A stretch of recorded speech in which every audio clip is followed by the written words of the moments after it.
નમસ્કાર દેશભરના કરોડો પેન્શનર્સ મિત્રો, સ્વાગત છે તમારું આપણી આ યુટ્યુબ ચેનલમાં જેનું નામ છે ગુજરાતી જીકેની જમાવટ. તો 1 જાન્યુઆરી 2026થી જ્યારે નવું વર્ષ શરૂ થઈ ગયું છે ત્યારે નવા વર્ષની શરૂઆતમાં જ ભારત સરકારના નાણાં મંત્રાલયના હેઠળના સેન્ટ્રલ પેન્શન એકાઉન્ટિંગ ઓફિસ એટલે કે CPAO દ્વારા નવા પેન્શન નિયમો જાહેર કરી દેવામાં આવ્યા છે. તો કેન્દ્ર સરકારના કર્મચારીઓ માટે આજનો વિડીયો મહત્વપૂર્ણ બની રહેવાનો છે, કારણ કે ભારત સરકારના નાણાં વિભાગના કહી શકાય કે વિભાગ એટલે કે central pension accounting office CPAO દ્વારા પેન્શનના નિયમોમાં મોટો ફેરફાર કરવામાં આવ્યો છે, જેની અસર તમામ કર્મચારીઓના કહી શકાય પેન્શન અને તેમના નિવૃત્તિ સમયે જે મળનાર પેન્શન પર પડશે. તો આજના વિડીયોમાં આપણે પેન્શનર્સ મિત્રો વિગતવાર જાણીશું કે CPAO દ્વારા જે નવા પેન્શનના નિયમો જારી કરવામાં આવ્યા છે અને જૂના પેન્શન નિયમોમાં જે ફેરફાર કરાયા છે તે શું છે, તેનાથી શું ફરક પડશે કેન્દ્રીય કર્મચારીઓ માટે, જે મહત્વપૂર્ણ સમાચાર છે તેને લઈ અને આજના વિડીયોમાં આપણે વિગતવાર ચર્ચા કરીએ. તો વિડીયોના અંત સુધી આપ બન્યા રહો.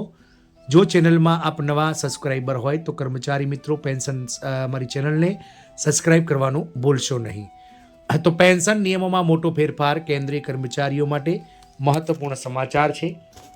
તો નિયમો અનુસાર બેંકે PPOના ડિસ્બર્સ બાદ ભાગ મૃત્યુ પ્રમાણપત્ર અને CPAO દ્વારા જારી કરાયેલા અન્ય સંબંધિત દસ્તાવેજો ફક્ત CPAO દ્વારા જ પરત કરવાના રહેશે અથવા દસ્તાવેજો સીધા pay and accounts office PAO અથવા સંબંધિત વિભાગને મોકલવા ખોટા છે.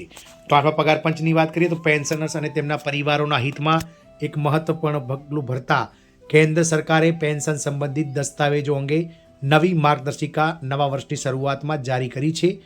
પેન્શનર્સ અથવા ફેમિલી પેન્શનરના મૃત્યુ પછી પેન્શન પેમેન્ટ ઓર્ડર એટલે કે PPO જારી કરવાની પ્રક્રિયાને વધુ કડક બનાવવામાં આવી છે. સરકારે અગાઉ જારી કરાયેલા નિયમોને પણ પુનરોચ્ચાર કર્યો છે, જે પેન્શનરોને નિવૃત્તિ પછી મનસ્વી કપાત અથવા પેન્શનમાંથી વસૂલાતથી રક્ષણ આપે છે. આ બંને નિર્ણયનો ઉદ્દેશ સ્પષ્ટ છે: મૂંઝવણ ઘટાડવા, પારદર્શિતા વધારવા અને વરિષ્ઠ નાગરિકો અને તેમના પરિવારોને બિનજરૂરી મુશ્કેલીઓથી બચાવવા માટે આ બંને નિર્ણયો લેવામાં આવ્યા છે. શું છે વિગત? તો નાણાં મંત્રાલય હેઠળના સેન્ટ્રલ પેન્શન એકાઉન્ટિંગ ઓફિસ CPAOએ સ્પષ્ટતા કરી છે કે પેન્શનર્સ અથવા ફેમિલી પેન્શનરના મૃત્યુની સ્થિતિમાં બેંકનું centralised pension processing centre CPPC ફક્ત નિર્ધારિત પ્રક્રિયાનું પાલન કરશે. નિયમો અનુસાર બેંકોએ PPOના ડિસ્બર્સ ભાગ, મૃત્યુ પ્રમાણપત્ર અને CPAO દ્વારા જારી કરાયેલા અન્ય જરૂરી દસ્તાવેજો ફક્ત CPAO દ્વારા જ પરત કરવાના રહેશે. આ દસ્તાવેજો સીધા pay and accounts office PAO અથવા સંબંધિત વિભાગોને મોકલવા ખોટા છે. CPAOએ જણાવ્યું હતું કે કેટલીક બેંકો આ પ્રક્રિયાનું ઉલ્લંઘન કરી રહી છે, જેના કારણે આ કડક સ્પષ્ટતા જરૂરી બની છે. આવું કરનાર બેંકો સામે ગંભીર કાર્યવાહી થઈ શકે છે.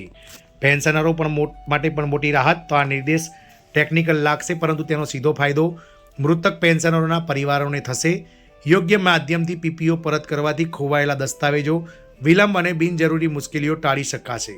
પરિવારો ઘણીવાર ભાવનાત્મક તણાવમાં હોય છે, અને જો પેન્શન સંબંધિત દસ્તાવેજો અટવાઈ જાય તો સમસ્યા વધુ જટિલ બને છે. સરકાર માને છે કે એક જ ચેનલ CPAO દ્વારા પ્રક્રિયા કાર્ય ટ્રેકિંગને સરળ બનાવશે અને ભવિષ્યના વિવાદો ઘટાડશે.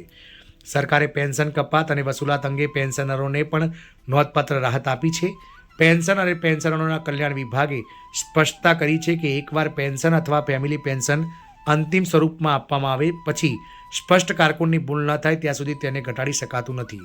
જો 2 વર્ષ પછી પણ ભૂલ મળી આવે તો ડિપાર્ટમેન્ટ ઓફ પેન્શન અને પેન્શનર વેલફેરની મંજૂરી વિના પેન્શન ઘટાડી શકાતું નથી. વધુમાં, જો પેન્શનરને સરકારી ભૂલના કારણે વધારાનું પેન્શન મળ્યું હોય અને તેની ભૂલ ન હોય તો વસૂલાત માફીની શક્યતા પર પણ વિચાર કરવામાં આવશે.